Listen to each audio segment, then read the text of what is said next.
A maioria das pessoas acha que sabe o que é oração, até que a vida as leva a um ponto em que simplesmente não conseguem mais orar.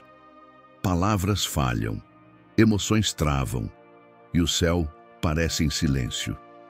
Mas e se te dissessem que nesse exato momento de silêncio, o maior poder da oração está tentando se revelar? A verdade é que a oração não foi criada para momentos bonitos. Ela nasceu para atravessar o caos, os desertos, as madrugadas de angústia e os dias em que tudo parece dar errado. Muitos veem a oração como um ritual religioso, uma fórmula sagrada ou um costume herdado. Mas na Bíblia ela nunca foi apenas isso. Ela era grito, clamor, entrega, alívio, revelação. Oração é o fio invisível que conecta o céu à terra, o eterno ao agora, o Criador ao quebrado. E o mais chocante, a maioria das pessoas vive a vida inteira sem descobrir o que a oração realmente pode fazer. Por isso, esse vídeo não é só mais uma explicação. É um convite para uma jornada de descoberta profunda. Então, se você está buscando algo real, algo que mude sua vida de dentro para fora, já deixa o seu like e se inscreva no canal, porque aqui você vai encontrar mais do que palavras. Vai encontrar experiências, direções, respostas e revelações que vêm direto da palavra de Deus. Ative as notificações para não perder os próximos episódios dessa jornada, que com certeza vai te conduzir a um novo nível de comunhão com o Pai.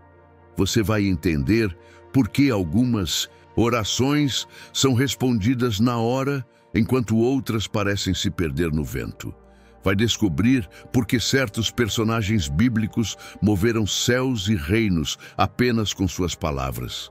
E vai perceber que o que falta na sua vida talvez não seja fé, mas compreensão do poder oculto da oração. O que acontece quando oramos vai muito além do que os olhos veem. E se você assistir até o final, vai sair daqui com um novo tipo de fé. Uma fé que conversa com Deus e não apenas o procura em emergências. Então, prepare-se. Esqueça tudo o que você pensava que sabia sobre oração, porque hoje você vai ver com outros olhos, ouvir com outros ouvidos e talvez pela primeira vez sentir com a alma o que realmente significa orar de verdade. O mistério e a promessa da oração há uma força silenciosa que atravessa os séculos, os continentes e as culturas e continua mudando histórias no mundo inteiro, mesmo que muitos não percebam. Essa força se chama oração. Não é apenas uma prática religiosa repetida por hábito, mas um canal sagrado, uma ponte invisível entre o humano e o divino. O que torna tudo isso mais intrigante é que, embora muitos orem, poucos realmente compreendem a profundidade do que estão acessando. Alguns tratam a oração como uma lista de pedidos, outros como um último recurso quando tudo falha. Mas e se a oração for, na verdade, um portal de transformação? E se nela estiver escondida a chave para desbloquear direções, curas, propósitos e até milagres? O que acontece quando alguém ora não pode ser medido apenas com os olhos ou com o tempo. Muitas vezes, Deus age primeiro no invisível, mexendo no coração, restaurando emoções, alinhando o espírito, e só depois aquilo se manifesta no físico. E é justamente aí que mora o mistério. A Bíblia está repleta de passagens onde homens e mulheres dobraram os joelhos, mas foi o céu que se moveu, como em Jeremias 33:3.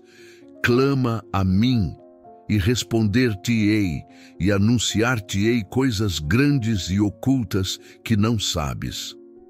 Não são apenas palavras bonitas, é uma promessa viva. A oração não é monólogo, é conversa. E mais do que isso, é revelação. A maioria das pessoas deseja ter uma vida espiritual profunda, mas se contenta com uma comunicação superficial. Querem ouvir a voz de Deus, mas não treinam o coração para escutar. O problema não está na falta de oração, mas na ausência de conexão real. Não adianta dobrar os joelhos se a mente continua dispersa. Não adianta repetir palavras se o coração não sente o que está dizendo. Deus não se impressiona com frases bem montadas.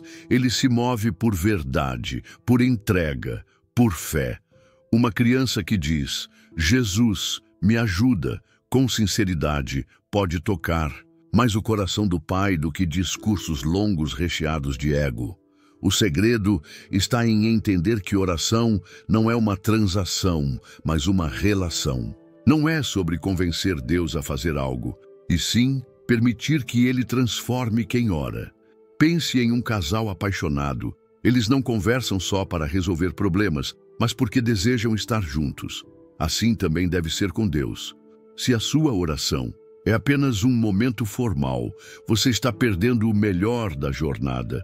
A verdadeira oração se parece mais com uma amizade intensa do que com um pedido burocrático. Quanto mais se ora, mais se conhece. Quanto mais se conhece, mais se ama. E quanto mais se ama, mais se deseja orar.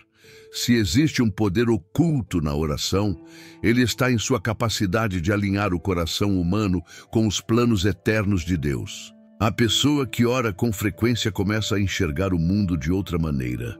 As prioridades mudam, os sentimentos se ajustam, a esperança se renova. O medo vai embora, o rancor dá lugar à graça, a ansiedade cede espaço à confiança. Quem ora de verdade não fica mais preso aos resultados imediatos, porque aprende a viver guiado pela presença. Um bom começo prático? Separe 10 minutos no seu dia, sem celular, sem barulho, e fale com Deus como se Ele estivesse bem aí com você, porque Ele está. Esse é o tipo de conteúdo que não se aprende só ouvindo, mas praticando. Quando se mergulha na oração, o tempo passa diferente, a mente desacelera, o espírito se fortalece. Você já tentou escrever suas orações? Esse simples hábito pode mudar completamente sua forma de se expressar diante de Deus. Experimente manter um diário de oração, onde você anota seus clamores e depois observa como Deus vai respondendo ao longo dos dias. Isso te ensina que o poder da oração não está no momento em si, mas no processo. A oração nos molda, nos prepara e nos posiciona. E enquanto muita gente ainda está tentando entender, se Deus fala, você vai perceber que Ele sempre falou. Só que nem sempre estávamos ouvindo. A oração é como um rádio. A transmissão está no ar, mas você precisa sintonizar. E é nesse ponto que começamos a voltar no tempo para descobrir quando tudo isso começou. Afinal, antes mesmo de existirem religiões, igrejas, doutrinas ou líderes espirituais, havia um homem e uma mulher num jardim, em perfeita comunhão com seu Criador. O primeiro diálogo, a oração nas origens da humanidade, antes mesmo de existir o termo oração, havia algo mais puro, comunhão. No Éden, Adão e Eva não precisavam fazer longos discursos para serem ouvidos. Deus vinha até eles, caminhava no jardim, falava com ternura, instruía com amor. Era um relacionamento direto, sem interrupções, sem culpa, sem vergonha. Isso mostra que a oração verdadeira começa com intimidade e não com necessidade. Quando se está perto de Deus, a conversa flui naturalmente, como um pai que senta ao lado do filho no fim do dia só para ouvir sobre como foi a tarde. Mas essa harmonia não durou muito. A entrada do pecado no mundo fez algo terrível. Rompeu a sintonia entre Criador e criatura.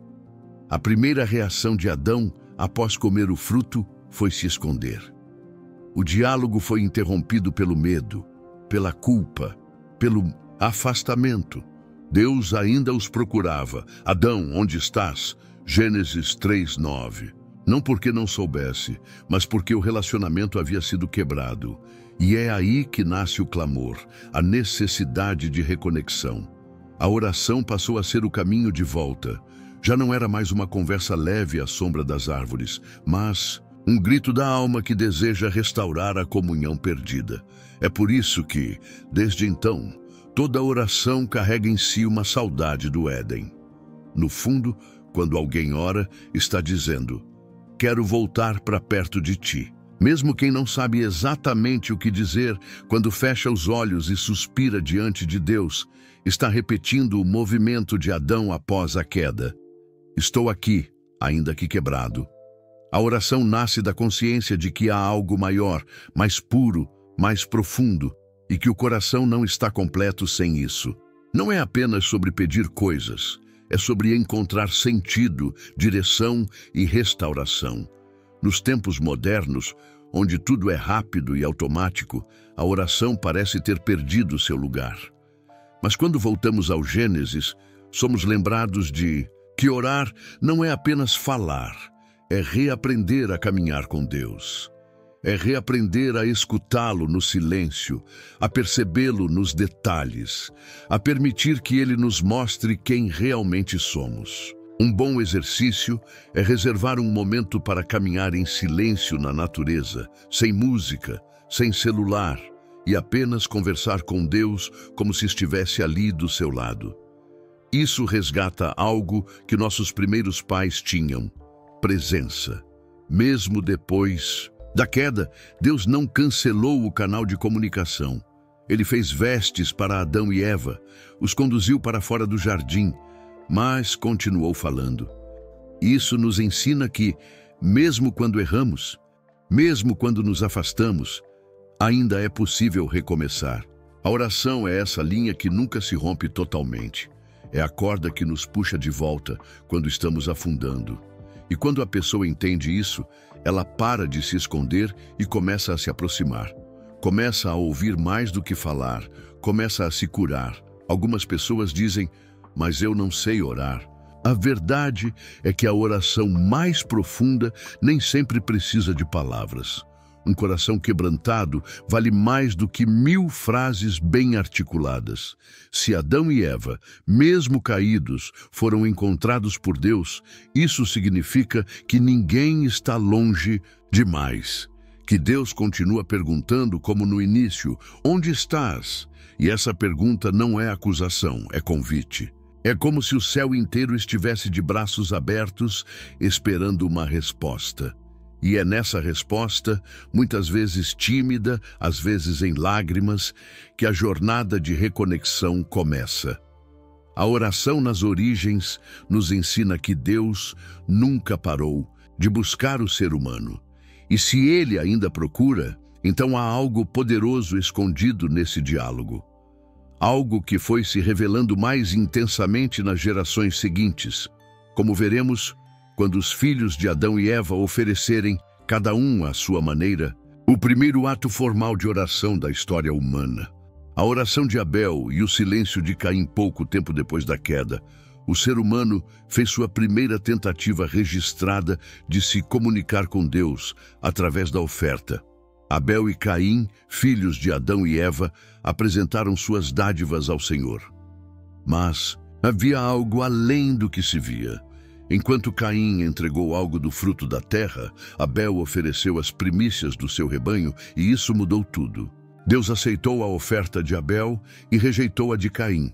E não foi pelo tipo de presente, mas pela motivação do coração. A oração começa na intenção, não na aparência. A Bíblia diz em Hebreus 11:4 que pela fé Abel ofereceu a Deus sacrifício mais excelente. A fé de Abel não era silenciosa. Ela falava alto aos céus. Sua oferta foi uma oração encarnada, um ato visível de reverência, de entrega, de confiança. Enquanto isso, o coração de Caim carregava peso, comparação e orgulho. Ele ofereceu algo, mas sem quebrantamento. E essa diferença é decisiva. Deus não busca performance, ele busca verdade. Não adianta repetir palavras se o coração está frio. Orar é mais do que falar com Deus, é se apresentar inteiro diante dele, mesmo com falhas, mesmo com dúvidas. Foi o que Abel fez, e isso tocou o céu. A história nos mostra que orar também é lidar com as reações do coração quando Deus responde de forma diferente da esperada. Caim não soube lidar com o fato de que sua oferta não foi aceita, e ao invés de voltar-se a Deus com humildade, voltou-se contra o irmão. Isso ainda acontece hoje. Quando vemos a bênção na vida dos outros e sentimos que a nossa oração foi ignorada, temos duas escolhas: nos humilhar ou nos revoltar.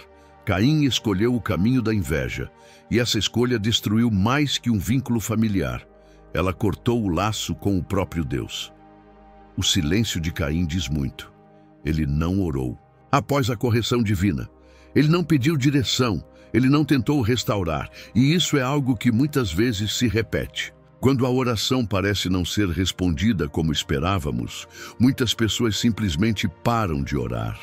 Mas o que Deus espera é exatamente o contrário, que a resposta negativa nos aproxime dele, não nos afaste. Uma oração honesta poderia ter mudado o destino de Caim. Um pedido de ajuda, uma confissão, uma lágrima sincera. Mas ele preferiu o orgulho. A oração de Abel ainda fala, mesmo depois da sua morte. Isso está em Hebreus 12:24, onde a Bíblia diz que o sangue de Jesus fala melhor do que o sangue de Abel. Isso mostra que até as nossas ofertas, quando feitas com fé, continuam reverberando espiritualmente. Já pensou nisso?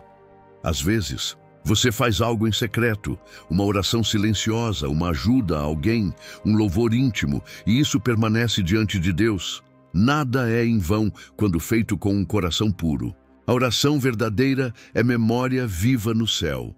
Na prática, como aplicar isso? Antes de orar, examine seu coração. Não para buscar perfeição, mas para oferecer verdade. Pergunte-se: por que estou pedindo isso? O que estou oferecendo? O que está escondido dentro de mim que preciso entregar antes das palavras? Às vezes, uma oração muda quando a intenção muda. E quando você passa a orar como Abel, com fé e reverência, começa a perceber respostas que não vêm apenas em forma de bênção, mas de comunhão. E é dessa comunhão que nasce uma vida de intimidade com Deus. O tipo de relacionamento que não depende de bênçãos recebidas, mas do prazer de estar na presença do Pai. E é exatamente isso que vamos encontrar no próximo personagem bíblico, alguém que não apenas orava, mas vivia em oração contínua, um homem que caminhava com Deus ao ponto de ser levado sem passar pela morte. Seu nome era Enoque. Enoque e a oração que andava com Deus. Enoque é um desses personagens bíblicos que aparece de forma discreta, mas deixa um legado gigantesco. Em Gênesis 5:24 está escrito: andou Enoque com Deus, e já não era, porque Deus o tomou para si. Essa frase diz tudo e ao mesmo tempo deixa muito nas entrelinhas. Enoque não ficou conhecido por grandes feitos, por milagres ou discursos. Ele foi lembrado porque andava com Deus. Isso já nos ensina que a oração mais poderosa não é necessariamente a mais alta, a mais longa ou a mais emotiva. É a que acompanha cada passo da vida. Andar com Deus não significa apenas falar com Ele de vez em quando. Significa viver em sintonia, como dois amigos que caminham lado a lado, conversando ao longo do caminho. Imagine alguém que acorda e a primeira coisa que faz é agradecer, que vai trabalhar e no meio das tarefas sussurra palavras ao Pai, que volta para casa e conta a Deus como foi o dia. Essa é a oração de quem anda com Deus. É como manter o fone de ouvido da alma sempre conectado, ouvindo e falando, mesmo em silêncio. Foi isso que Enoque aprendeu e viveu. A Bíblia também diz em Hebreus 11:5 que Enoque foi trasladado porque agradou a Deus. Isso revela que a oração verdadeira tem como foco agradar o coração do Pai, não apenas resolver problemas. Quando a oração vira rotina espiritual e não urgência emocional, algo muda. Enoque entendeu isso. Ele não esperava uma crise para se conectar. Ele fazia da comunhão um hábito, um exemplo prático. Transforme seus trajetos diários em momentos de oração. No ônibus, no carro, no caminho do mercado, fale com Deus ali mesmo, como um amigo que te acompanha em cada esquina. Enoque também nos ensina sobre consistência. Ele não teve um momento de oração intensa e depois desapareceu. Foram 365 anos andando com Deus, todos os dias. E isso nos desafia profundamente. Muitas vezes, as pessoas querem uma vida espiritual forte, mas vivem de picos e vales. Ora, se aproximam de Deus com paixão, ora se distanciam por completo. O segredo está na constância, no dia após dia, mesmo quando não se sente nada, mesmo quando o céu parece em silêncio, porque quem anda com Deus não precisa de espetáculo, precisa apenas continuar caminhando. Outro ponto precioso é que Enoque andou com Deus num tempo em que a humanidade estava se corrompendo. Isso mostra que é possível manter uma vida de oração, mesmo quando tudo ao redor diz o contrário. Às vezes, você é o único da casa que ora. Às vezes, ninguém no trabalho entende sua fé. Mas Enoque nos lembra que é possível caminhar com Deus em meio à escuridão. E essa luz que você carrega pode ser exatamente o que outros precisam ver. A oração silenciosa de quem permanece firme tem um impacto eterno, mesmo que ninguém a veja. E mais, Deus o tomou para si. Isso nos mostra o quanto essa comunhão era valiosa. Não foi Enoque que decidiu sair da terra, foi Deus quem decidiu levá-lo. Isso aponta para o tipo de relacionamento que transcende a vida. A oração não é apenas uma preparação para viver melhor aqui, mas uma forma de se alinhar com a eternidade. Quando você anda com Deus, a morte perde o poder de interromper a história, porque ela se transforma apenas numa mudança de endereço espiritual. E talvez seja justamente esse tipo de comunhão que prepara o terreno para orações que mudam destinos. Porque quando o coração está afinado com o céu, as palavras já vêm carregadas de propósito. E é por isso que a próxima história bíblica tem tanto peso. Uma mulher que orou com a alma, chorou diante de Deus e viu sua vida ser transformada. Uma mulher chamada Ana. A oração que muda destinos. Ana e o clamor que gera milagres. Ana é uma das figuras mais tocantes quando se fala de oração na Bíblia. A dor que ela carregava era silenciosa, mas profunda. Ano após ano, ela subia ao templo com o coração pesado, sendo constantemente humilhada por Penina, a outra esposa de Eucana. Mas Ana não revidava, não gritava, não se vingava. Ela orava. Em 1 Samuel 1, vemos que, num desses dias de angústia, Ana se levantou e derramou a alma diante do Senhor. Não havia palavras bonitas, não havia ensaio. Havia lágrimas, gemidos e fé. Eli, o sacerdote, achou que ela estivesse embriagada. Isso nos mostra que a oração genuína pode parecer estranha aos olhos de quem não entende o coração. Mas Deus entendeu cada lágrima. Ana orou com o corpo, com a alma e com o espírito. Não foi uma oração ensaiada, foi uma entrega profunda. E é esse tipo de oração que abre os céus. Quando o orgulho é deixado de lado, quando o ego cala e o espírito clama, algo se move. Ana nos ensina que o clamor sincero tem mais poder do que 1000 discursos religiosos. A resposta de Deus não veio na hora, mas começou ali. A oração não apenas mudou a vida de Ana, mas gerou um profeta que mudaria a história de Israel. Samuel nasceu do ventre de uma mulher que orou com todo o seu ser. Isso nos ensina que orações geram frutos, muitas vezes muito além do que imaginamos. Quando você ora hoje, pode estar semeando um futuro que nem consegue ver. Uma oração feita com fé pode transformar uma geração, pode restaurar famílias, pode despertar propósitos adormecidos. Um exemplo prático: se você tem um sonho que parece impossível, Escreva ele em um caderno e coloque aos pés da cruz em oração. Ore todos os dias com fé, mas também com entrega. Diga a Deus, se for da tua vontade, que aconteça, e se não for, me ajuda a aceitar. Isso tira o peso da ansiedade e coloca tudo no colo do Pai. Foi isso que Ana fez. Ela prometeu, se o Senhor me der um filho, eu o consagrarei. Ela entendeu que o que recebesse de Deus não seria apenas para si mesma, e isso fez toda a diferença.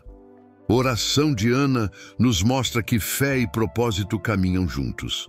Deus não apenas atendeu o pedido de uma mãe. Ele respondeu à necessidade de uma nação. O povo precisava de um profeta, e Deus usou o útero de uma mulher aflita para trazer resposta. Às vezes, a sua dor não é apenas sua, é parte de algo maior. Quando você ora com entrega, Deus pode transformar essa dor em missão, em consolo para outros, em história de transformação.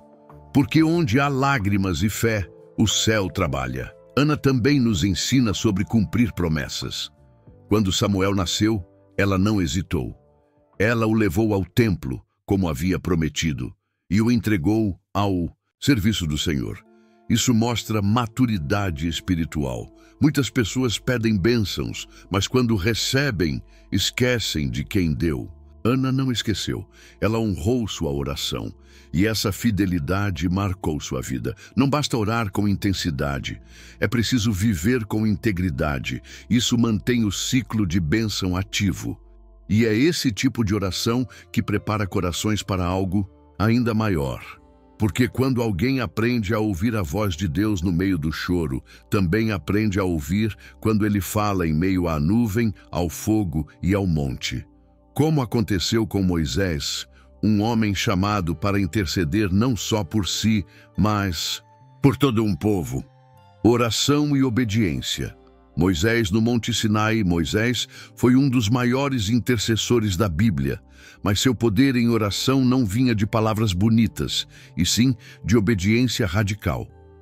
Ele não apenas falava com Deus, ele ouvia, esperava, obedecia, e isso mudou tudo. No Monte Sinai, Deus o chamou para um encontro que marcaria a história de Israel. Enquanto o povo via trovões e relâmpagos, Moisés subia em silêncio, com o coração cheio de temor e reverência.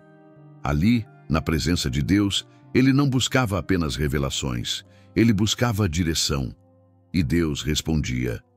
Em Êxodo 33:11, está escrito que o Senhor falava com Moisés face a face, como qualquer fala com seu amigo. Esse tipo de intimidade não é conquistado da noite para o dia. É fruto de uma vida moldada na obediência, no deserto, na renúncia. Moisés teve que deixar tudo para trás, inclusive sua identidade no Egito, para viver a missão que Deus tinha para ele. E cada oração dele carregava essa entrega. Ele intercedia pelo povo, questionava, suplicava, mas nunca sem respeito. Ele sabia com quem estava falando. A oração de Moisés era diferente porque ele não apenas pedia, ele ouvia. Isso parece simples, mas é revolucionário. Muitas vezes, oramos apenas para desabafar, mas não damos tempo para Deus responder. Moisés ficava dias no monte, ele esperava, ele permanecia. Isso nos ensina que oração não é sobre pressa, é sobre presença. Se você quer ouvir Deus, vai precisar silenciar o mundo ao redor. E isso exige prática. Pode começar com 15 minutos de silêncio total por dia. Sem música, sem vozes, apenas você e Deus. Parece pouco, mas transforma tudo.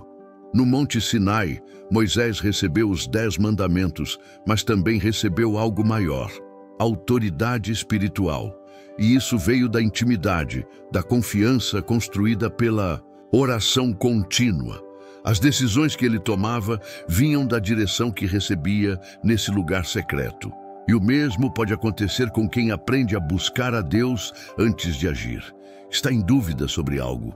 Suba o monte, tire um tempo de consagração, faça um jejum. Busque em oração uma resposta, mesmo que demore. porque quando ela vier, será clara como a voz do próprio Deus. Moisés também enfrentou o peso da liderança. Em muitas ocasiões, o povo murmurava, pecava, se revoltava. E ele ia diante de Deus, muitas vezes quebrado, pedindo misericórdia. Como em Êxodo 32, quando o povo fez um bezerro de ouro e Deus quis destruí-los, Moisés orou com coragem: perdoa o pecado deles, senão, risca-me do teu livro. Que oração é essa? Uma oração que coloca o outro em primeiro lugar. Uma oração que carrega o peso de quem ama. Isso é mais do que palavras, é sacrifício. A oração de Moisés era também uma forma de carregar o fardo junto com Deus. Ele não fugia dos conflitos, levava-os ao altar. E essa prática pode ser vivida hoje. Sente que está sobrecarregado? Que carrega pressões que ninguém vê? Pegue um caderno e escreva tudo diante de Deus. Transforme seu fardo em oração. Quando você ora como Moisés, Deus transforma peso em propósito. Ele não tira a responsabilidade, mas te dá força para suportar. E mais, te dá instrução para conduzir a situação com sabedoria. Essa sabedoria, fruto da oração e da obediência, é o que molda reis e profetas. E é justamente essa sabedoria do coração, essa vulnerabilidade diante de Deus, que encontramos em Davi, um homem que sabia transformar cada emoção, cada pecado e cada vitória em oração, e que deixou, registrado para nós, um dos maiores tesouros da espiritualidade bíblica. O Salmo como oração. Davi e o poder de falar com a alma a alguém que soube transformar cada batida do coração em oração. Esse alguém foi Davi. Rei, guerreiro, músico, pecador, adorador. Ele era tudo isso. E mesmo assim se colocava diante de Deus com total transparência. Os salmos são a maior prova disso. Eles não são apenas canções bonitas ou textos poéticos. São orações vivas, escritas com sangue, suor e lágrimas. Davi não escondia nada. Se estava feliz, dançava. Se estava com medo, tremia e chorava. Se pecava, se prostrava em arrependimento profundo. Ele nos ensina que a oração verdadeira começa quando se tira a máscara. Quantas vezes tentamos orar fingindo estar bem? Tentamos parecer fortes diante de Deus, como se Ele não soubesse da nossa dor. Davi fazia o oposto. No Salmo 13, por exemplo, ele diz: até quando, Senhor, esquecer-te-ás de mim para sempre? Parece ousado dizer isso a Deus, mas o Senhor nunca o rejeitou por essa sinceridade, porque o Pai prefere um coração quebrado, mas verdadeiro, do que uma oração impecável, mas vazia. Davi sabia que Deus não era apenas um trono de glória, era também um colo de pai. Orar como Davi é aprender a conversar com Deus em todas as estações da vida. Quando estava sendo perseguido, ele clamava.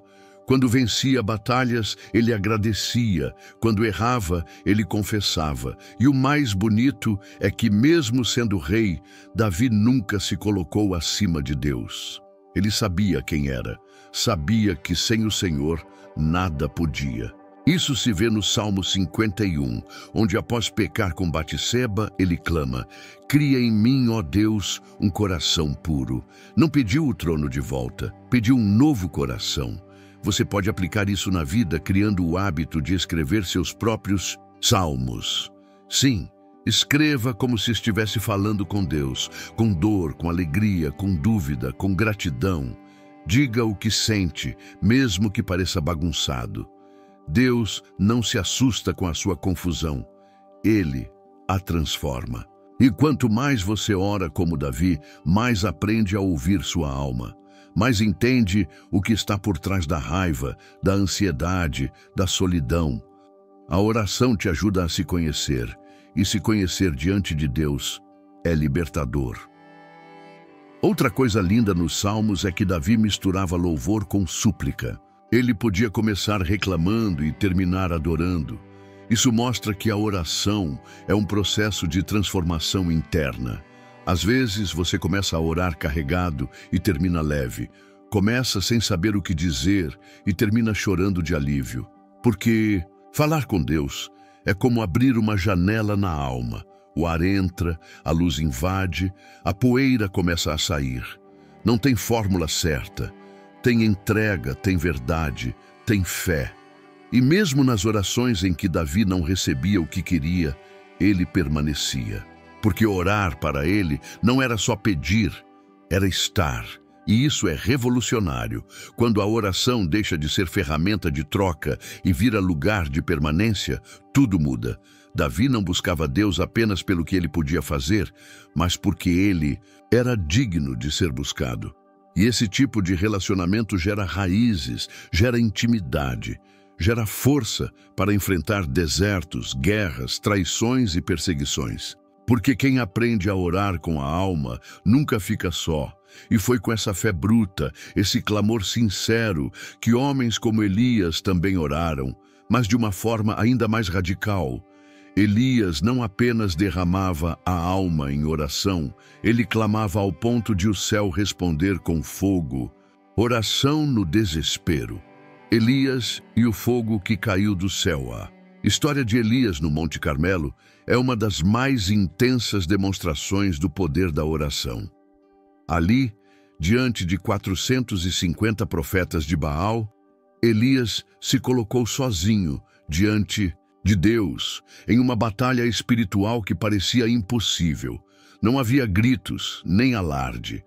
Enquanto os profetas de Baal se cortavam, clamavam e dançavam sem resposta, Elias fez algo simples e profundo. Restaurou o altar. Isso já nos ensina algo poderoso. Antes de pedir fogo do céu, restaure o altar do coração. Não adianta clamar se o lugar da oração está em ruínas por dentro. Elias molhou o sacrifício com água.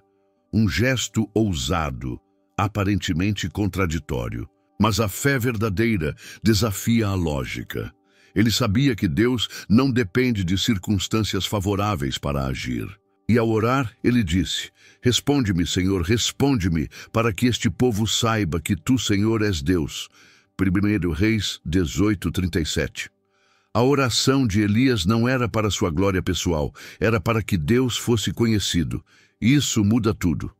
Quando a motivação é correta, o fogo vem.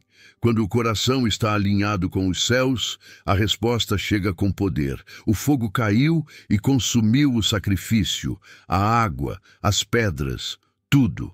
O povo se prostou e reconheceu: só o Senhor é Deus. Uma oração feita com fé abalou uma nação inteira. Mas o que muitos esquecem é que logo depois Elias desabou emocionalmente. Foi perseguido por Jezabel, correu para o deserto, desejou morrer. Isso nos mostra que até quem ora com poder pode ter dias de fraqueza. E está tudo bem. Oração não é garantia de vida perfeita, mas é o que nos sustenta em tempos imperfeitos. Elias orou no auge e no abismo. Deus não repreendeu Elias por sua crise. Pelo contrário, enviou anjo, pão, descanso. O Senhor entende a exaustão emocional. E às vezes, a oração mais poderosa que alguém pode fazer é: Senhor, estou cansado. Elias nos ensina que podemos ser vulneráveis com Deus, que podemos desabar diante dele e que até os grandes profetas precisam de consolo. Então, se você está esgotado, fale com Deus, com verdade, com lágrimas, com tudo o que há em você. Ele não exige força. Ele oferece refúgio. Você pode aplicar isso reservando um lugar de clamor na sua casa. Não precisa ser um quarto inteiro. Pode ser um canto do sofá, um espaço onde você sente paz. Faça desse lugar o seu Carmelo. E quando orar, faça como Elias, sem fórmulas, sem máscaras. Apenas um coração quebrado, uma fé viva e um desejo sincero de que Deus seja exaltado. A oração que move o céu não depende da força da voz, mas da integridade do coração. A oração de Elias também nos ensina sobre perseverança. Logo depois do episódio do Carmelo, ele orou para que chovesse. e orou 7 vezes, até que a nuvem surgisse. Às vezes, o fogo vem de imediato, mas a chuva exige insistência. Nem toda resposta vem de primeira, e isso não é falta de fé, é maturidade espiritual. Persistir na oração é sinal de que confiamos em quem ouve, não apenas no que pedimos. E é esse tipo de oração, insistente e resiliente, que veremos também na vida de Daniel. Um homem que, mesmo sob ameaça de morte, se recusou a parar de orar e encontrou no meio do exílio a força que vem do céu. A oração de Daniel, firmeza na adversidade. Daniel era um jovem levado cativo para uma terra estranha, com uma cultura que negava tudo o que ele acreditava. Mas mesmo longe de casa, mesmo no meio da Babilônia, ele manteve aceso o altar da oração. 3 vezes por dia, ele abria janelas, se ajoelhava e falava com Deus. E isso não era um ritual vazio, era um ato de resistência espiritual. Orar para Daniel era afirmar: ainda pertenço a Deus, mesmo num lugar que tenta me apagar. Essa constância nos momentos mais difíceis revela que a oração não é apenas prática de conforto, é raiz de identidade. A oração de Daniel não parou nem quando foi proibida. O decreto do rei era claro: quem orasse a outro Deus, que não o rei, seria lançado na cova dos leões. Mas Daniel não hesitou. Ele não fez disso um espetáculo. Não orou para desafiar a lei. Ele apenas continuou a fazer o que sempre fez: orar. Isso nos ensina que fidelidade em oração não depende das circunstâncias, não é moldada pelo medo, é uma decisão firme. E talvez hoje, mesmo sem ameaças tão visíveis, você tenha sentido a pressão de desistir. Mas Daniel mostra que quem persevera na presença permanece de pé.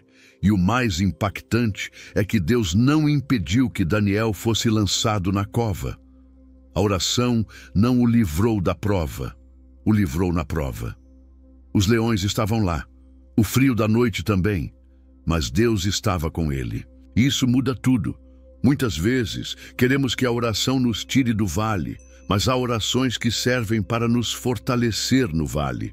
A resposta de Deus nem sempre é evitar o problema. Às vezes, é garantir sua presença dentro dele. E foi isso que manteve Daniel ileso, a presença do Altíssimo. Na prática, isso significa que sua oração diária, mesmo que pareça simples, tem um peso espiritual imenso. Ela está te preparando para dias difíceis, está fortalecendo sua fé, mesmo que você não perceba. É como uma raiz que cresce no escuro, se aprofundando até que venha a tempestade e você não caia. Quer um exercício poderoso? Escolha 3 momentos no seu dia, nem que sejam 5 minutos cada, para falar com Deus. Pode ser de manhã, ao acordar, no almoço e antes de dormir. Crie esse hábito e, com o tempo, verá como sua alma se firma. Daniel também orava com base na palavra. No capítulo 9, ele ora após estudar as profecias de Jeremias. Ou seja, sua oração vinha do conhecimento das promessas de Deus. Isso nos ensina a orar com entendimento. Pegue uma promessa bíblica, declare-a em oração. Por exemplo, se estiver ansioso, ore. Filipenses 4, 6, 7. Se estiver fraco, ore Isaías 40, 31. A Bíblia não é só leitura, é munição espiritual para a oração. E quanto mais você conhece as Escrituras, mais profundas e alinhadas se tornam suas orações. Outra característica de Daniel era a intercessão. Ele não orava apenas por si. Ele intercedia pelo povo, confessava pecados coletivos, clamava por misericórdia. Isso é um chamado para quem deseja crescer espiritualmente. Que tal separar um dia da semana para orar por outras pessoas? Faça uma lista. Ore por sua família, por quem está sofrendo, por sua nação. A oração intercessora é uma ponte entre o céu e a terra. E quanto mais você ora pelos outros, mais seu coração se alinha com o de Deus.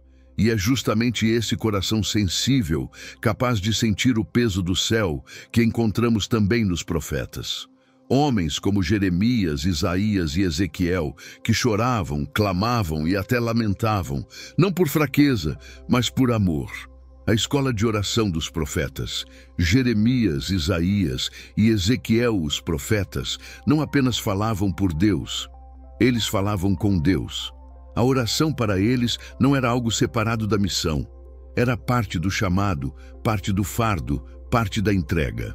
Jeremias, por exemplo, era conhecido como o profeta chorão, não porque era fraco, mas porque sua oração nascia da empatia.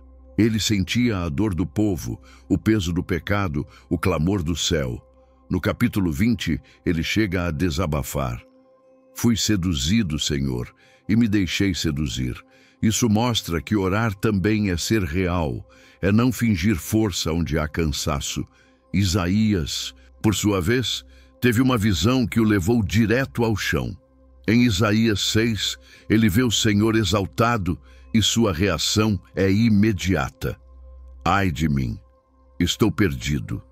O encontro com Deus o fez enxergar a si mesmo com clareza.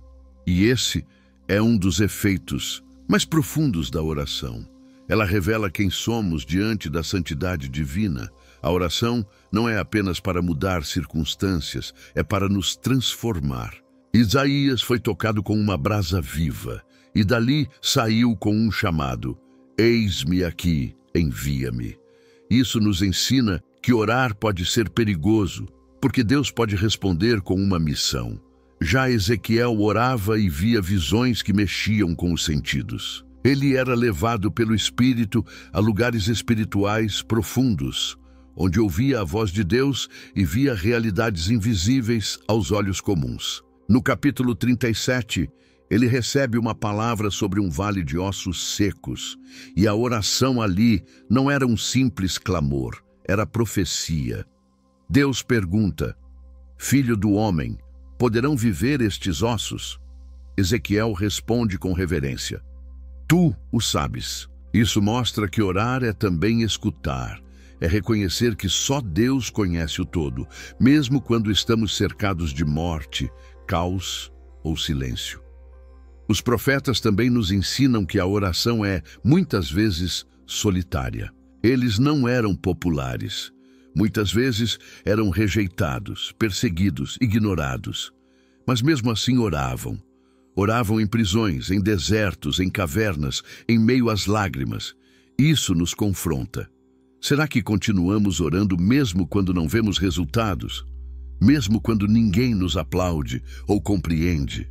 O profeta é aquele que ama tanto a Deus que escolhe continuar falando com Ele, mesmo quando não há plateia, apenas propósito. Se você sente que Deus tem te chamado para algo maior, comece a cultivar esse tipo de oração profética. Separe momentos para ouvir, não apenas para falar. Um exercício prático. Em vez de começar sua oração pedindo algo, comece perguntando: Senhor, o que tu queres me mostrar hoje? Anote o que vier à mente.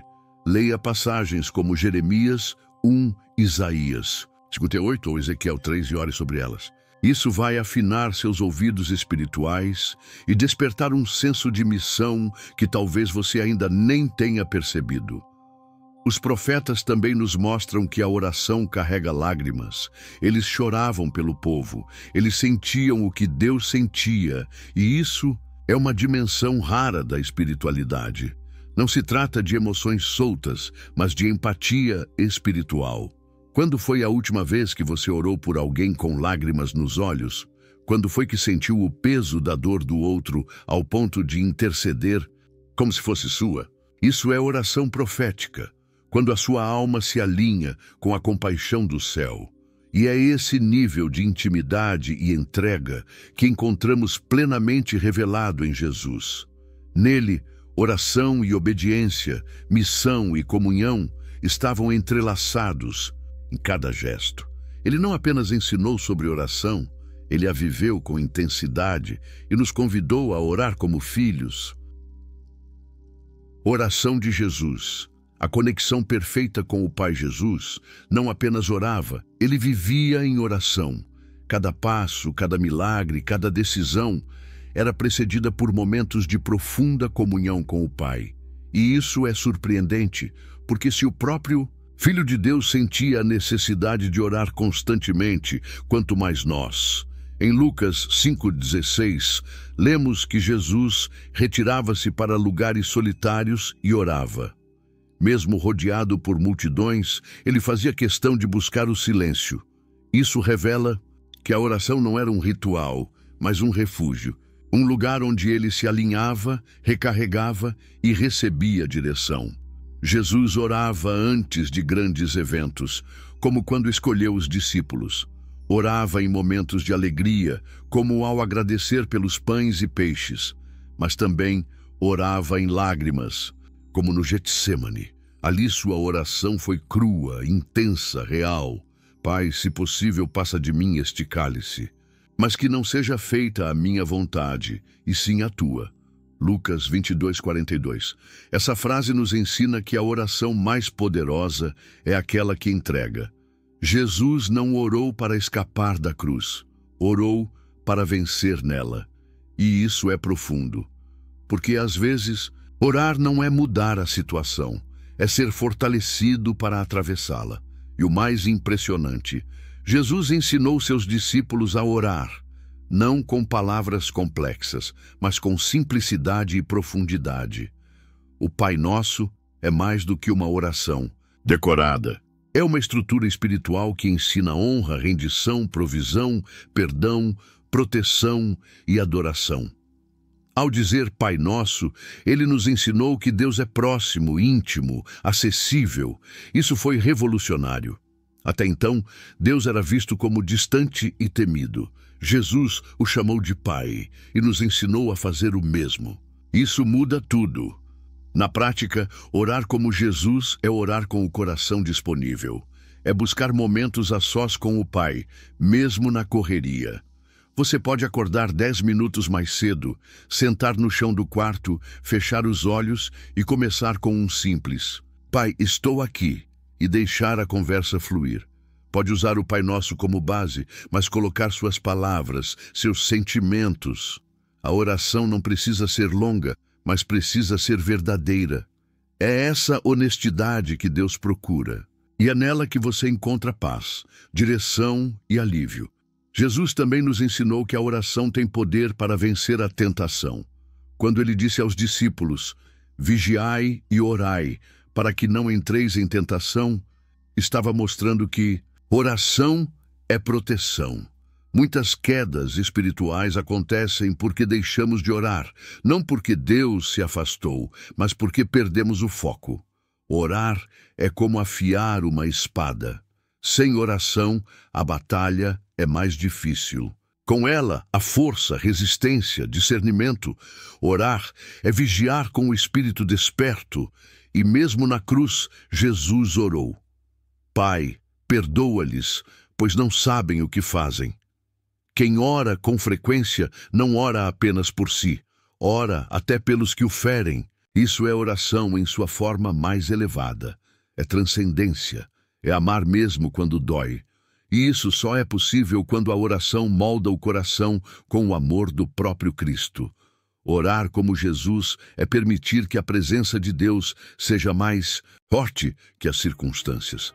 É encontrar repouso mesmo na cruz, mesmo na angústia, e foi essa força em oração que ele deixou como herança para os apóstolos.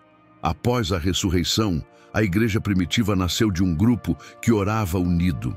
E é lá, em Atos, que vemos como a oração sustentava, movia e expandia a fé em meio à perseguição e ao caos. Oração apostólica.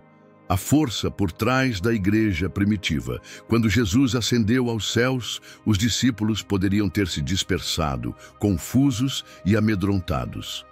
Mas não foi isso que aconteceu. Eles se reuniram em um cenáculo e ali oraram. Não por alguns minutos, mas por dias. Atos 1,14 diz que todos perseveravam unânimes em oração.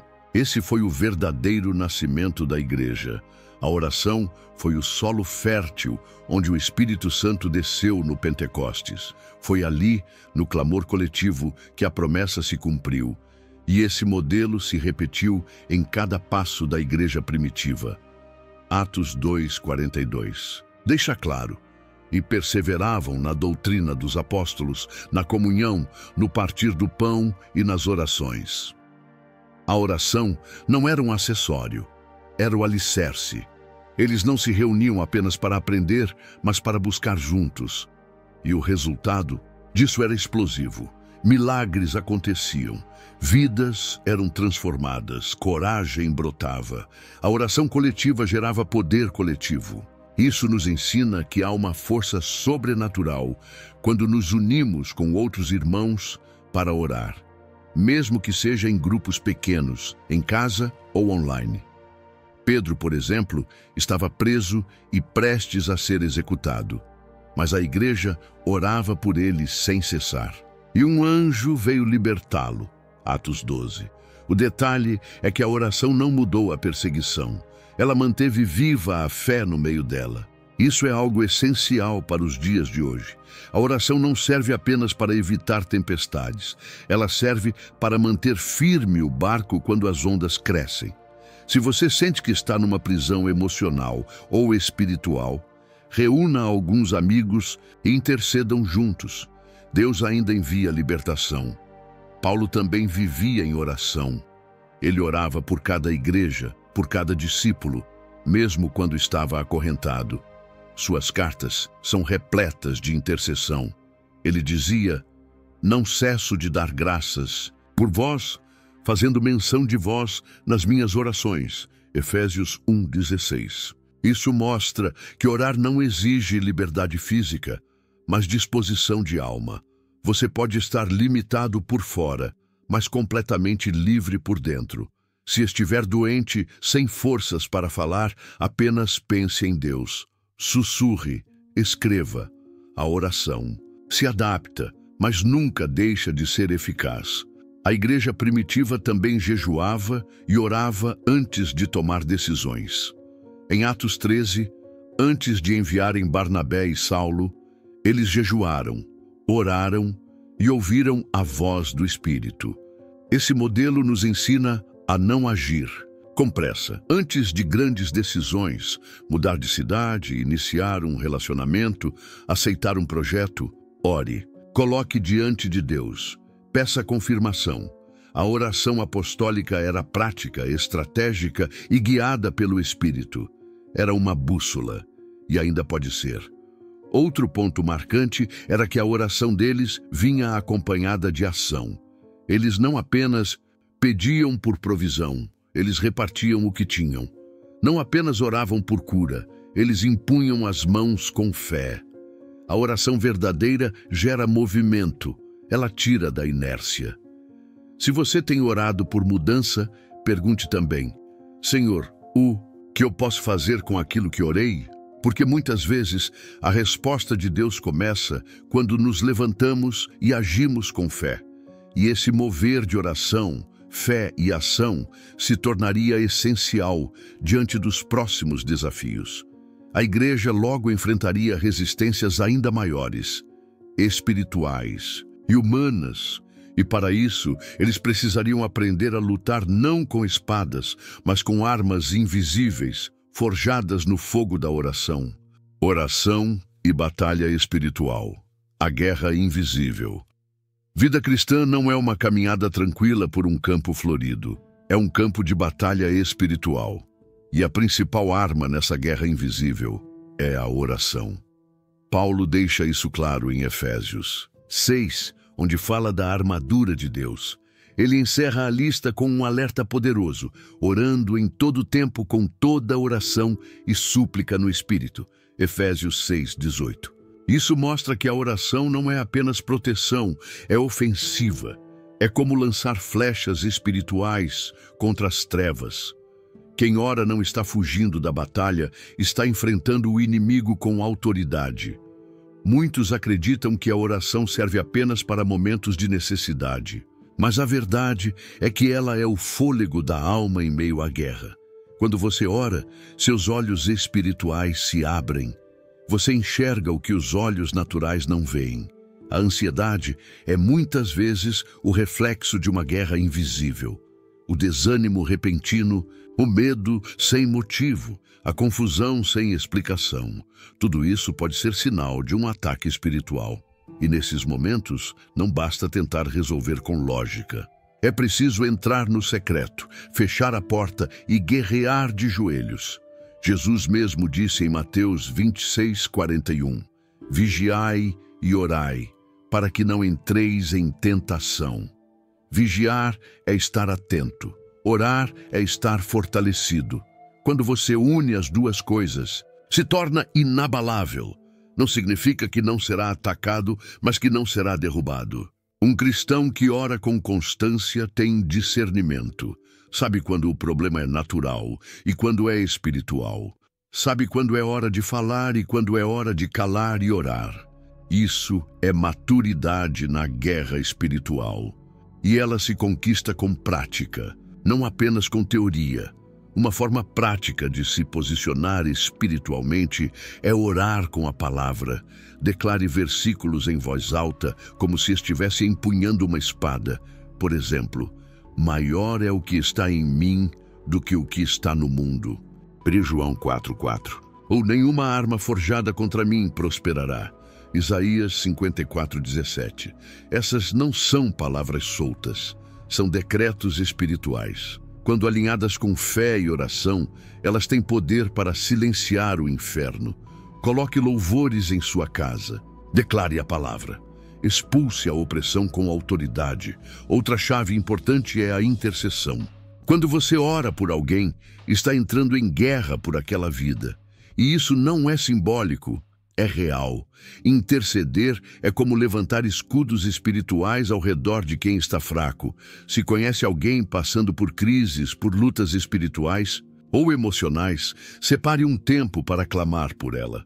Mesmo que a pessoa não saiba, Deus sabe, e o céu se move quando alguém se dispõe a guerrear não por si, mas pelos outros. Isso é amor prático, amor que batalha. A oração também revela fortalezas internas que precisam ser derrubadas. Às vezes, a guerra espiritual está dentro de nós. Orgulho, mágoa, incredulidade, autossabotagem. E nessas horas, a oração quebra correntes que nem sabíamos que carregávamos. Ela ilumina áreas que estavam na escuridão. Por isso, não tenha medo de orar pedindo que Deus revele o que precisa ser curado. A verdadeira guerra espiritual começa quando o soldado reconhece onde está ferido e leva isso ao médico dos médicos. E depois de aprender a guerrear com oração, a alma se torna mais sensível ao espírito. Porque há níveis de oração que não se alcançam apenas com palavras racionais. Existem gemidos, intercessões e orações no espírito que transcendem o entendimento humano. E é justamente sobre essa dimensão mais profunda e misteriosa da oração que vamos entrar agora. Oração e batalha espiritual. A guerra invisível. Vida cristã não é uma caminhada tranquila por um campo florido. É um campo de batalha espiritual. E a principal arma nessa guerra invisível é a oração. Paulo deixa isso claro em Efésios 6, onde fala da armadura de Deus. Ele encerra a lista com um alerta poderoso, orando em todo tempo com toda oração e súplica no Espírito. Efésios 6:18. Isso mostra que a oração não é apenas proteção, é ofensiva. É como lançar flechas espirituais contra as trevas. Quem ora não está fugindo da batalha, está enfrentando o inimigo com autoridade. Muitos acreditam que a oração serve apenas para momentos de necessidade. Mas a verdade é que ela é o fôlego da alma em meio à guerra. Quando você ora, seus olhos espirituais se abrem. Você enxerga o que os olhos naturais não veem. A ansiedade é muitas vezes o reflexo de uma guerra invisível. O desânimo repentino, o medo sem motivo, a confusão sem explicação. Tudo isso pode ser sinal de um ataque espiritual. E nesses momentos, não basta tentar resolver com lógica. É preciso entrar no secreto, fechar a porta e guerrear de joelhos. Jesus mesmo disse em Mateus 26:41, vigiai e orai, para que não entreis em tentação. Vigiar é estar atento. Orar é estar fortalecido. Quando você une as duas coisas, se torna inabalável. Não significa que não será atacado, mas que não será derrubado. Um cristão que ora com constância tem discernimento. Sabe quando o problema é natural e quando é espiritual. Sabe quando é hora de falar e quando é hora de calar e orar. Isso é maturidade na guerra espiritual. E ela se conquista com prática, não apenas com teoria. Uma forma prática de se posicionar espiritualmente é orar com a palavra. Declare versículos em voz alta, como se estivesse empunhando uma espada. Por exemplo, maior é o que está em mim do que o que está no mundo. 1 João 4:4. Ou nenhuma arma forjada contra mim prosperará. Isaías 54:17. Essas não são palavras soltas, são decretos espirituais. Quando alinhadas com fé e oração, elas têm poder para silenciar o inferno. Coloque louvores em sua casa. Declare a palavra. Expulse a opressão com autoridade. Outra chave importante é a intercessão. Quando você ora por alguém, está entrando em guerra por aquela vida. E isso não é simbólico, é real. Interceder é como levantar escudos espirituais ao redor de quem está fraco. Se conhece alguém passando por crises, por lutas espirituais ou emocionais, separe um tempo para clamar por ela. Mesmo que a pessoa não saiba, Deus sabe, e o céu se move quando alguém se dispõe a guerrear não por si, mas pelos outros. Isso é amor prático, amor que batalha. A oração também revela fortalezas internas que precisam ser derrubadas. Às vezes, a guerra espiritual está dentro de nós. Orgulho, mágoa, incredulidade, autossabotagem. E nessas horas, a oração quebra correntes que nem sabíamos que carregávamos. Ela ilumina áreas que estavam na escuridão. Por isso, não tenha medo de orar pedindo que Deus revele o que precisa ser curado. A verdadeira guerra espiritual começa quando o soldado reconhece onde está ferido e leva isso ao médico dos médicos. E depois de aprender a guerrear com oração, a alma se torna mais sensível ao espírito. Porque há níveis de oração que não se alcançam apenas com palavras racionais. Existem gemidos, intercessões e orações no espírito que transcendem o entendimento humano. E é justamente sobre essa dimensão mais profunda e misteriosa da oração que vamos entrar agora. Oração no Espírito. O poder oculto revelado. Há momentos em que as palavras falham. A mente se confunde, o coração pesa e simplesmente não sabemos o que dizer a Deus. Mas é nesse ponto que a oração no Espírito se revela. Romanos 8:26 nos lembra: o Espírito nos ajuda em nossa fraqueza, pois não sabemos orar como convém, mas o próprio Espírito intercede por nós com gemidos inexprimíveis. Essa é uma das verdades mais libertadoras sobre a oração. Você não precisa ter as palavras certas. Você só precisa se entregar. O Espírito Santo se encarrega do resto. A oração no Espírito vai além da razão. Ela toca dimensões que nossos sentidos não alcançam. É quando você sente que está sendo guiado, que suas palavras fluem sem planejamento, que o tempo passa sem você perceber. E muitas vezes essa oração vem acompanhada de lágrimas, de silêncio profundo ou de um mover inexplicável dentro da alma. Não se trata de técnica nem de método, é rendição.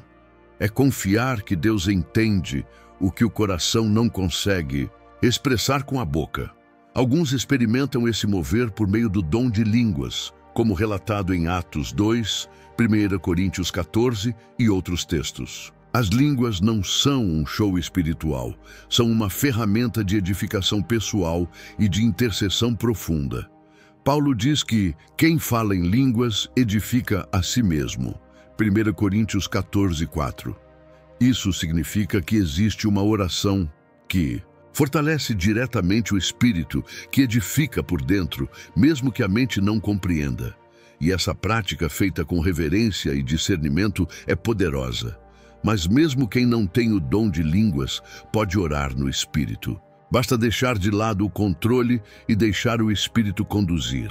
Isso pode acontecer através de louvores, meditação na palavra ou simplesmente ficando em silêncio, atento à voz suave de Deus. Às vezes, é naquele momento em que você para de pedir e apenas ouve, que o Espírito começa a falar com mais clareza. Essa é uma oração que escava fundo, que não se limita ao que queremos, mas que nos conecta ao que Deus deseja. Uma forma prática de desenvolver essa sensibilidade é criar o hábito de começar sua oração com adoração. Cante, mesmo que desafinado. Fale palavras de amor a Deus. Leia um salmo em voz alta. Isso prepara o ambiente interno para que o Espírito tenha liberdade de agir. Se possível, tenha um espaço reservado em casa, onde você possa ir frequentemente. Um lugar que seu corpo e sua alma reconheçam como território de oração. A repetição cria profundidade, e a profundidade abre espaço para experiências espirituais mais intensas.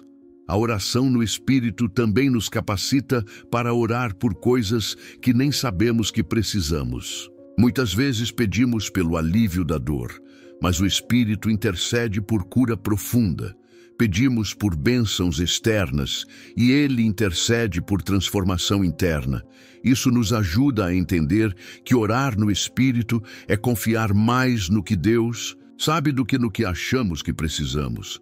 É descansar, sabendo que o Espírito está trabalhando em nosso favor, mesmo quando não sentimos nada visivelmente.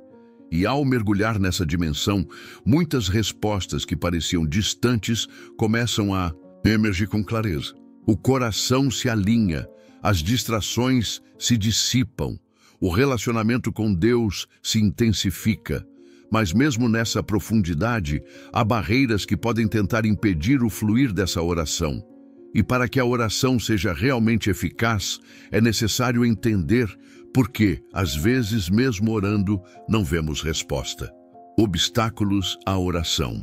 Por que algumas orações não são respondidas? Uma das maiores frustrações da vida espiritual é orar com fé, com intensidade, e ainda assim não ver resposta. Às vezes, o céu parece silencioso, como se Deus estivesse distante. Mas a verdade é que nem sempre o problema está na falta de fé. Muitas vezes está nos bloqueios do coração. Isaías 59:2 diz: As vossas iniquidades fazem separação entre vós e o vosso Deus. Ou seja, o pecado oculto pode ser um dos maiores obstáculos à oração eficaz. Não porque Deus se afaste com raiva, mas porque a comunhão se quebra e a sensibilidade espiritual se perde. Outro bloqueio poderoso é a falta de perdão. Jesus foi direto quando ensinou o Pai Nosso: Perdoa-nos assim como perdoamos. A oração não flui quando carregamos mágoa, ressentimento, amargura. É como tentar falar com Deus enquanto se segura pedras nas mãos. O perdão não é fácil, mas é libertador. Às vezes, uma oração é respondida no instante em que soltamos aquilo que nos prende. Um bom exercício prático é escrever uma carta para quem te feriu, mesmo que nunca a entregue. O ato de escrever e liberar já destrava muita coisa no mundo espiritual. O orgulho também silencia a oração. Tiago 4:6 afirma que Deus resiste aos soberbos, mas dá graça aos humildes. Isso significa que orar exige quebrantamento. Não se trata de parecer fraco, mas de reconhecer que dependemos de Deus em tudo. Uma oração arrogante que exige em vez de se render, perde seu valor. Deus não se impressiona com postura, mas com entrega. E quando o coração se curva de verdade, as palavras passam a ter peso. A oração se torna mais que som, se torna acesso. Outro ponto é orar fora da vontade de Deus. Tiago 4:3 nos alerta: Pedis e não recebeis, porque pedis mal, para esbanjardes em vossos prazeres. Muitas vezes pedimos coisas que, se Deus concedesse, nos destruiriam. Ele vê o futuro que não enxergamos, e por amor ele diz não ou ainda não. Isso não é rejeição, é proteção. Por isso, ao orar, peça também discernimento. Diga: Senhor, me ensina a orar conforme o teu coração. Essa simples frase muda o foco da oração de desejo para a direção. Existem também momentos em que Deus silencia para testar a perseverança. Ele quer ver se oramos apenas por interesse ou se o buscamos por amor. Nesses períodos, a oração parece não passar do teto, mas é aí que a fé cresce. É como uma semente debaixo da terra, ainda invisível, mas viva. Continue orando, continue crendo.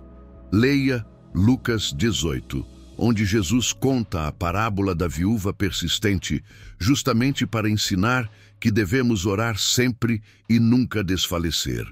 A resposta pode estar mais próxima do que você imagina. Por fim, a distração e a falta de foco também enfraquecem a oração. Quantas vezes começamos a orar e já estamos pensando no que vamos fazer depois? O coração está dividido e Deus merece exclusividade. Um bom passo prático é começar com louvor, leitura da palavra ou escrita. Isso ajuda a centralizar os pensamentos. Feche os olhos, respire fundo e diga em voz alta: estou aqui, Senhor, fala comigo. Esse simples gesto já muda o ambiente da alma.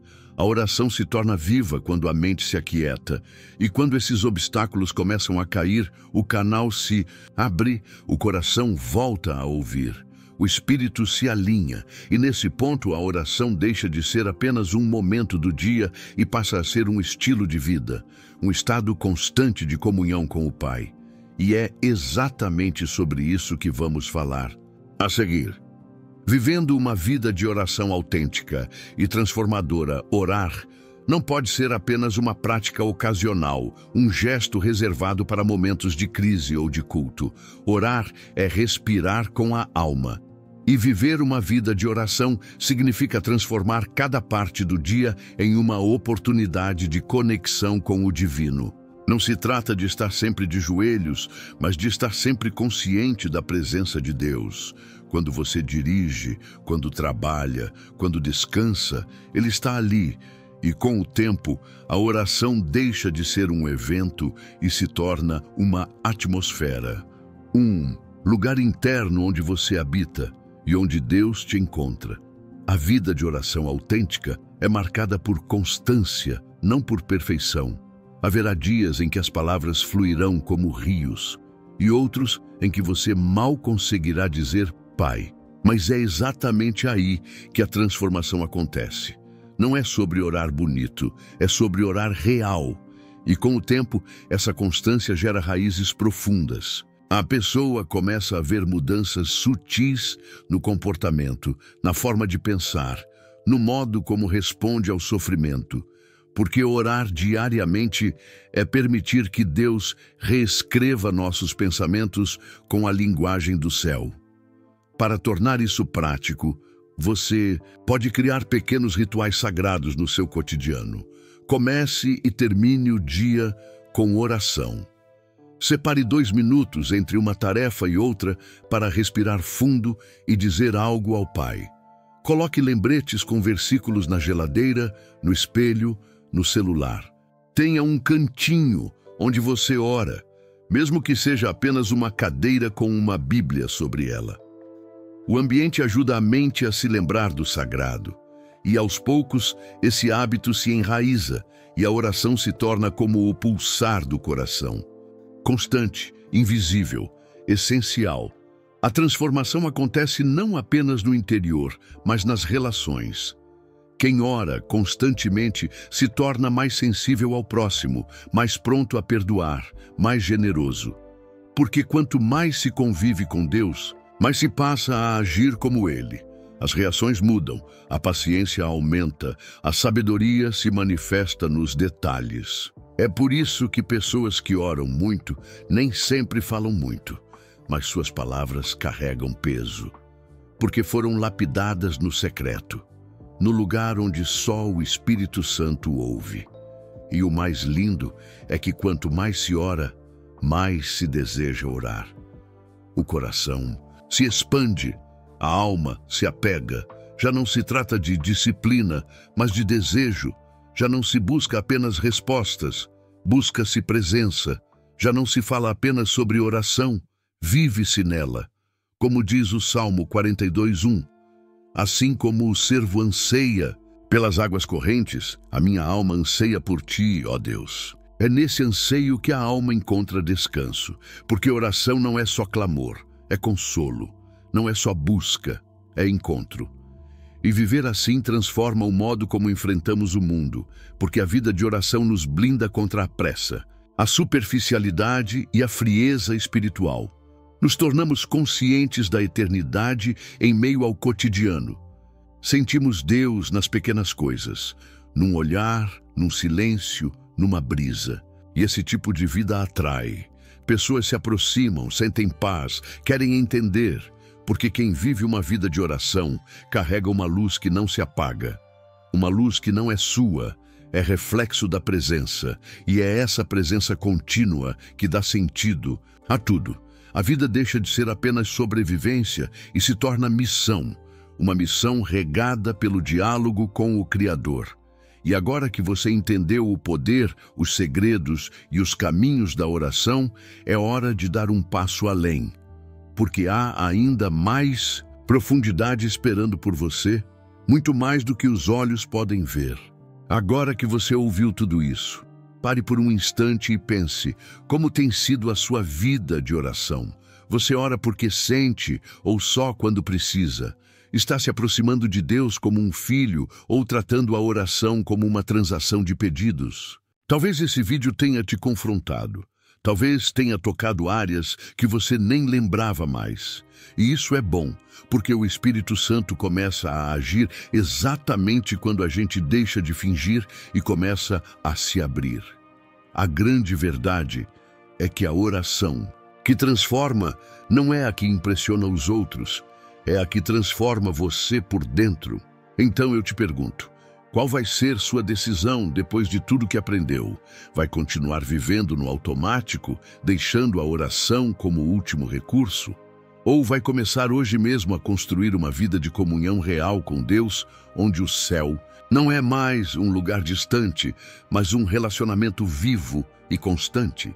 Deus não está procurando especialistas em palavras bonitas. Ele está procurando corações disponíveis. Corações como o de Ana, de Davi, de Daniel, de Elias. Corações como o seu.